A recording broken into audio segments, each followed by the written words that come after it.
In Utah, there is a place called Goblin Valley. It is a forest of hoodoos, pillars of sandstone and silt that tower above you. My friend and I slipped into the valley just as the park was closing and the stars were rising.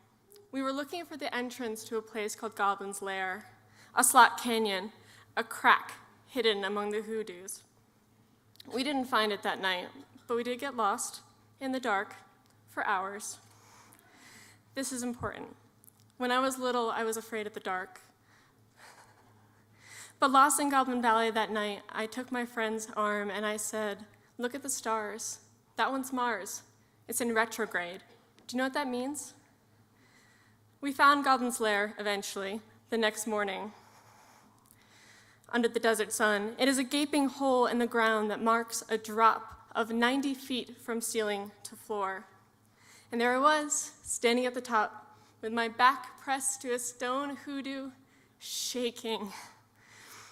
My friend sets the anchor. He hands me a belay device, but it's one that I've never seen before, let alone used, and I'm shaking too hard and I can't even get my eyes to focus, so he sets it up for me.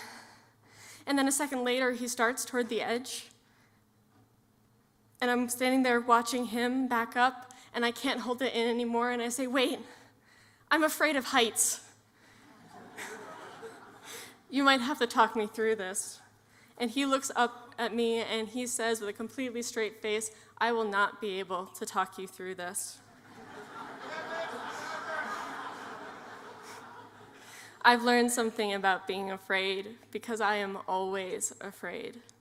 Fear stands at my shoulder just beyond my vision, or it stands before me, an ominous hole in the floor.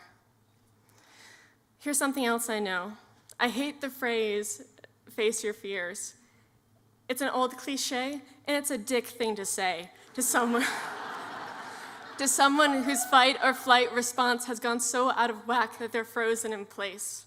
It is for no one to say when you are frozen in place. Besides, how do you face something that you can't even see? Remember, I'm afraid of heights. Remember, I am standing at the mouth of a precipice.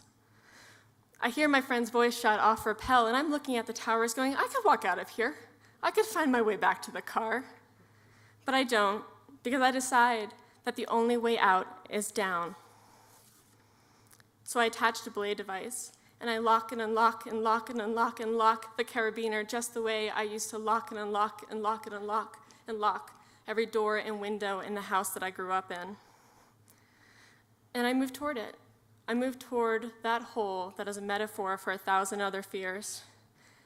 But I do not face it. Oh, hell no, I don't face it. I get on my hands and knees and crawl backwards. And I refuse to look at anything but the sandstone under my hands until I'm no longer pressed against the wall, until I am hanging in the center of a cavern. And only then, in Goblin's Lair, do I look up, look down, look around, and I see how beautiful it is. The light illuminated the cavern from above, and it turned red, the color of Mars. See, there are things that you do not have to be afraid of, but you're afraid of anyway. Someone asked me recently if I'd finally learned to avoid the things that I'm afraid of. The short answer is no, and the long answer is absolutely not. Because I can't imagine my life without dropping cliffs on skis, without descending too fast on bicycles, without asking him out on a date, without standing in front of a crowd and speaking my own words for the very first time.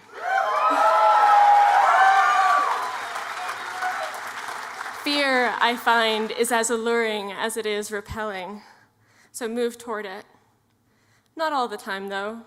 I could do that rappel that day for the same reason that I can stand here tonight, and it is because sometimes I appear to retreat.